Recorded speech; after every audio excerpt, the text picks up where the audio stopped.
घडवणारे आमचे शिक्षक आमच्यासाठी प्रत्यक्ष देवतुल्य व्यक्ती आहेत आणि त्यांच्या प्रती आमच्या मनातल्या भावना व्यक्त करायचा, त्यांना धन्यवाद द्यायचा दिवस म्हणजे 5 सप्टेंबर. चिखलाच्या गोळ्याला आकार द्यावा लागतो, सोन्याला सुद्धा भट्टीत तापावं लागतं, दगडापासून जर मूर्ती घडवायची असेल तर त्याला सुद्धा टाकेचे गाव सोसावे लागतात. आणि तसंच जर मनुष्य नावाच्या प्राण्याला सुसंस्कारी माणूस घडवायचा असेल ना, बनवायचा असेल ना, तर त्यासाठी शिक्षण आणि शिक्षक दोन्ही गरजेचे असतात. तेव्हाच सुसंस्कारी माणूस तयार होतो. जगावर राज्य करणारा इंग्लंड हा देश आहे आणि या देशाच्या सांस्कृतिक परंपरेने त्यांच्या देशातील शिक्षकांना राष्ट्रपतींइतका सन्मान आणि दर्जा दिला जातो आणि म्हणून तर ते जगावरती राज्य करतात. ज्याला क्रिकेटचा देव मानलं जातं तो मास्टर ब्लास्टर सचिन तेंडुलकर. त्याला प्रसार माध्यमांनी प्रश्न केला की तुम्हाला एवढी बक्षीस मिळाली, तेवढे पुरस्कार मिळाले, तर त्यातलं तुमच्या आवडीचं बक्षीस कोणतं?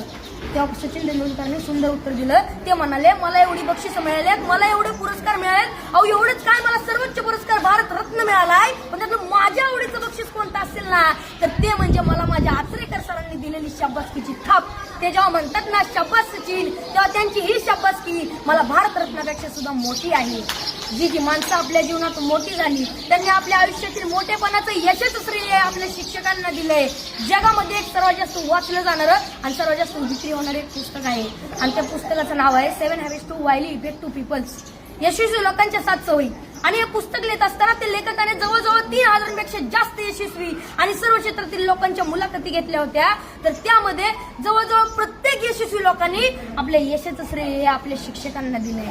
मनाच्या मोठेपणाचं सर्वात मोठं उदाहरण आपल्या शिक्षकांनी आपल्याला केलेल्या सहकार्याबद्दल कृतज्ञता व्यक्त करणे आणि मनाचा सर्वात मोठा खोटरडेपणा आहे की आपल्या शिक्षकांनी आपल्याला दिलेल्या ज्ञानाबद्दल जाण आणि कृतज्ञता नसणे. अशी माणसं फार मोठी होत नाहीत आणि पुढे जाऊन ती तोंडावर पडतात.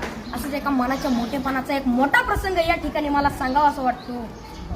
एकदा डॉक्टर बाबासाहेब आंबेडकर इंग्लंडवरून भारतात येत होते. ही बातमी त्यांच्या कार्यकर्त्यांना, त्यांच्या आयोजकांना समजली. त्यांचे कार्यकर्ते बाबासाहेबांच्या विमानाची वाट बघत विमानतळावरती थांबले. बाबासाहेबांचं विमान 2-3 तास लेट होणार होतं, पण तरी सुद्धा त्यांचे कार्यकर्ते त्यांच्या स्वागतासाठी त्यांची विमानतळावर 2-3 तास वाट बघत थांबले आणि 2-3 तासानं बाबासाहेबांचं विमान विमानतळावरती लँड झालं. बाबासाहेब खाली उतरले. बाबासाहेबांचे सर्व कार्यकर्ते बाबासाहेबांच्या दिशेने पळत सुटले.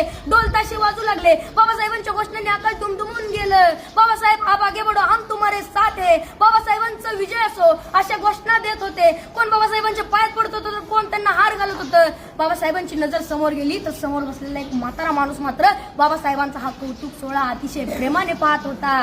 बाबासाहेबांनी गर्दी बाजूला सारली आणि तडकन त्या म्हाताऱ्या माणसाकडे गेले आणि आपलं डोकं त्या म्हाताऱ्या माणसाच्या पायावर ठेवलं. त्या क्षणी सर्व लोक आश्चर्यचकित झाले.